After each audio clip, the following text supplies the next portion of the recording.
The last time we had Stephen Young and Jeffrey Dean Morgan together in the show, we got Back to it. And ironically enough, they're both ending basically the same way, just in reverse.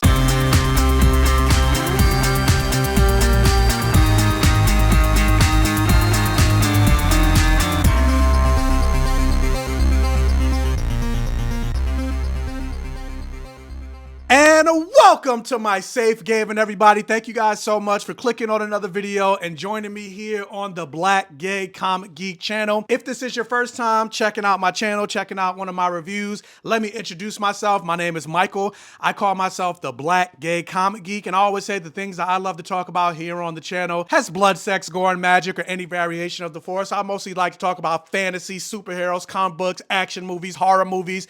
And of course, I like to talk about black representation and queer representation. So if that's something that you're interested in, do me a favor, please hit that subscribe button so I can continue to grow this channel. I'm almost at 2,000. Whoa. I'm almost at 10,100 subscribers. I'm at like 10,080 something. So we're making my way downtown, making my way to 10,100 with your help. All you gotta do is hit the subscribe and the like button.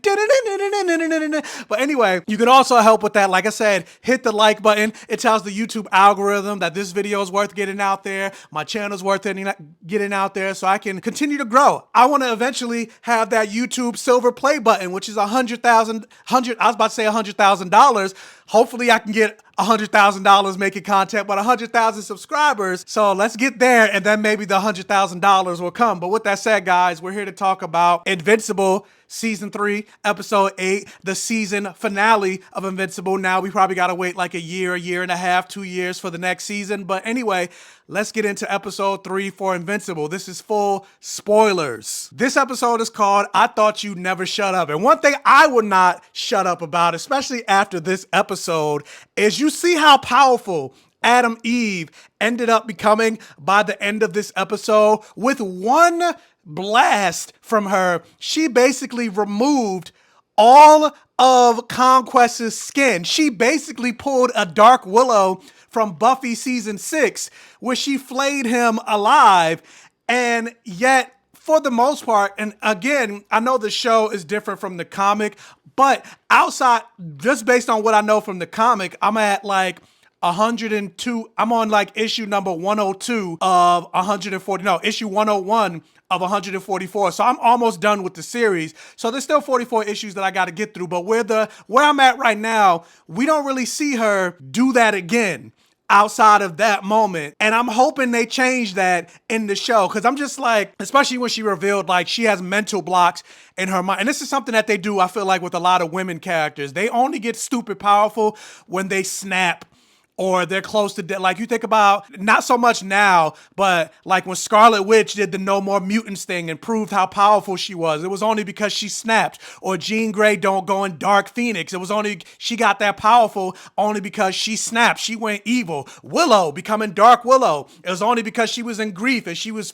she snapped, more or less. But then when she recovered from being Dark Willow, she was nowhere near as powerful. Scarlet Witch, again, I'm not including now, but after that whole No More Mutants thing, she went right back to being not as powerful. Jean Grey, after Dark Phoenix, she went back to not being as powerful. But with that said, like, hopefully now, like, in seasons 4 and 5 and stuff, they like address that, because especially when she said, oh, I have mental blocks in my mind, you would think with the technology and the resources that Cecil has, he would do whatever he can to try to get those mental blocks removed from her, because she, with one blast, she almost took him out. So Cecil's putting all his resources in those Reanimen. You're putting your money in the wrong place. You need to be focusing on Eve, because she wouldn't be the most powerful person on Earth. She would be like one of the most powerful, if not the most powerful person in the universe. And I also get, from a writing standpoint, if you make her that powerful, then the threat is over. There's no more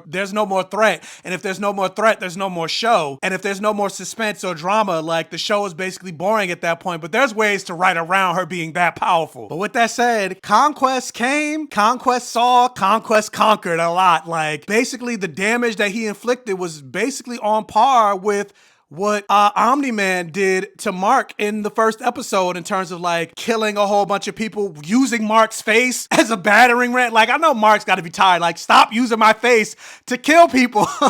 And I'm just thinking about it from a normal person's perspective. I'm just like, how tired could you be if you're just a normal person in this world? Like, you just finished, like, not even a day ago, the Mark Viltrumite war. Now, like, literally hours later, now we're having another big threat. Like, kind of like how Cecil was just like, you got to be fucking kidding me.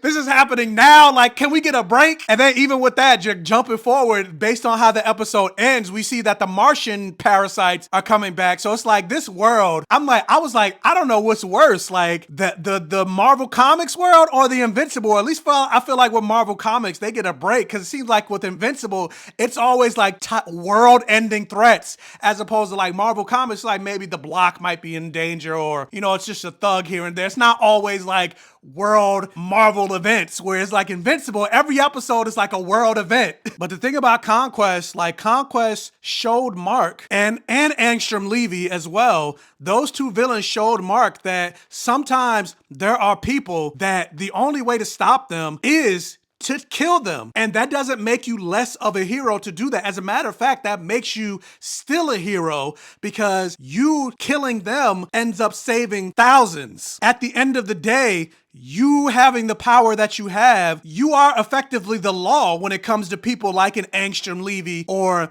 a Conquest, because the actual law can't do anything against them. So you are the judge, jury, and executioner in that sense.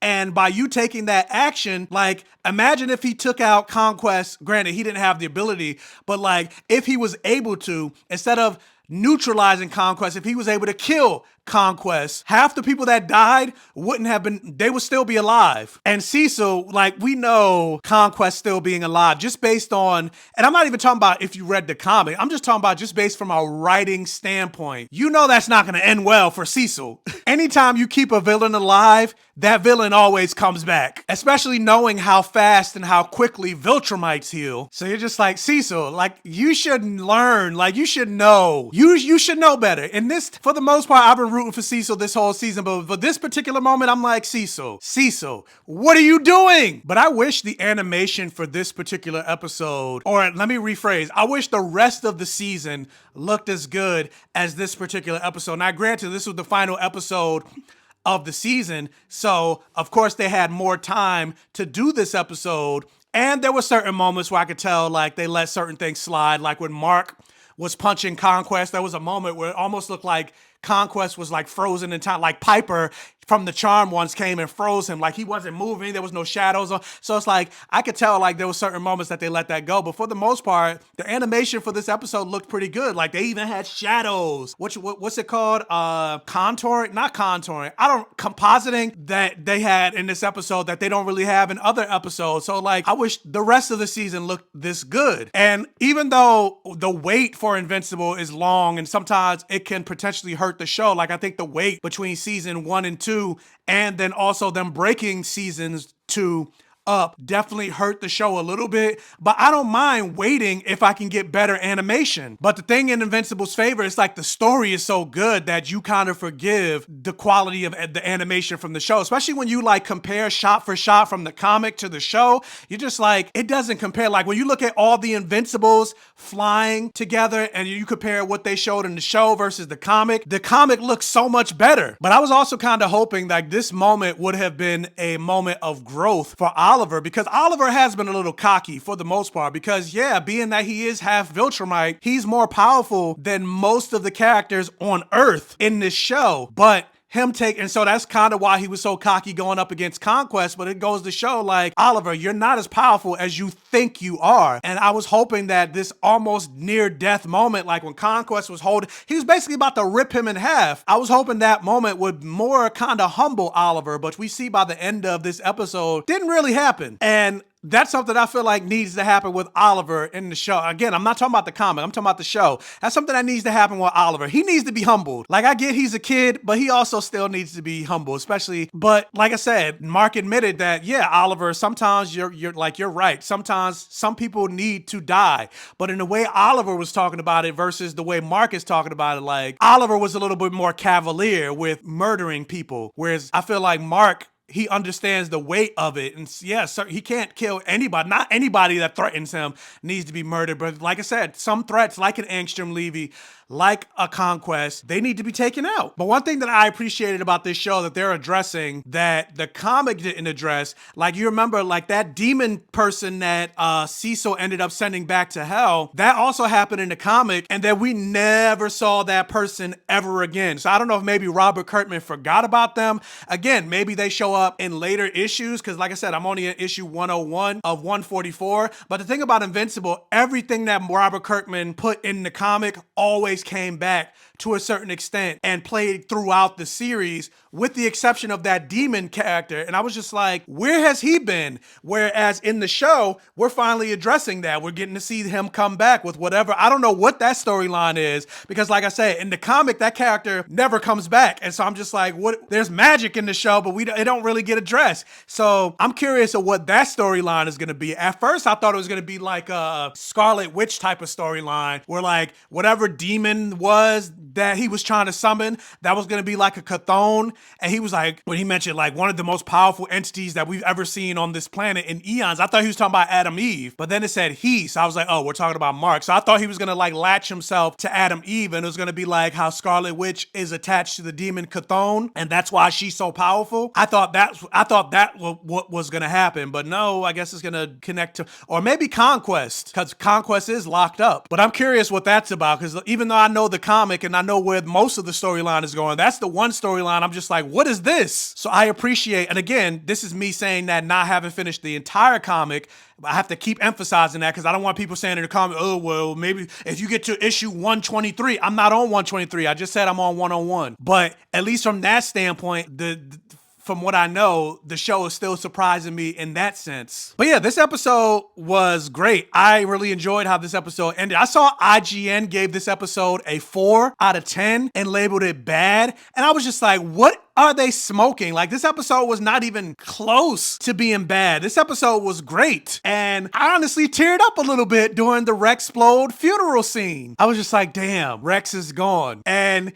even when like Adam Eve started talking, and she was just talking about how she loved him. And she, and this is something that's true to real life. Sometimes when you know somebody for a long time, you don't allow them to change. Or even this is something that I talk about even with my own family, because they've known me from birth to now. A lot of times they don't see the fact that I am an adult. I'm about to be 40 years old in September, but yet sometimes the way they talk and treat me, they still treat me like Mikey the kid. And it's like, yeah, for the most part, like to my mother, I will always be her son. I will always be her baby. But also at the same time, I'm a grown ass man. I'm an adult. Like, so if I want to stay out all night or like whatever, like I'm going to stay out all night. Like, where you going? Like, none of your business. Or how friends that you know from high school will still address you or make comments or say things like you still like the things that you liked like you were in high school. It's like, no, that's not me anymore. Like, I've changed. I've evolved. I'm different. I'm not that. I don't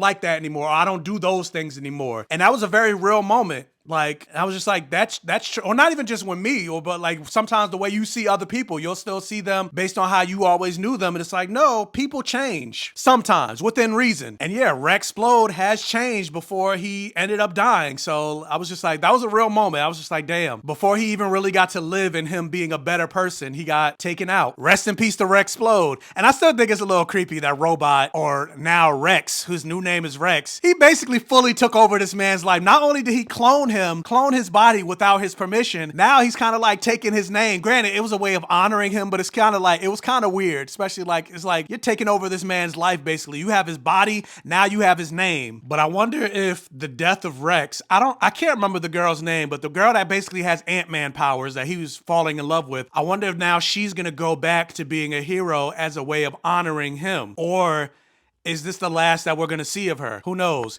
But yeah, I really enjoyed this episode. I thought it was a good way to end it. I had fun. I enjoyed it. I would totally watch it again.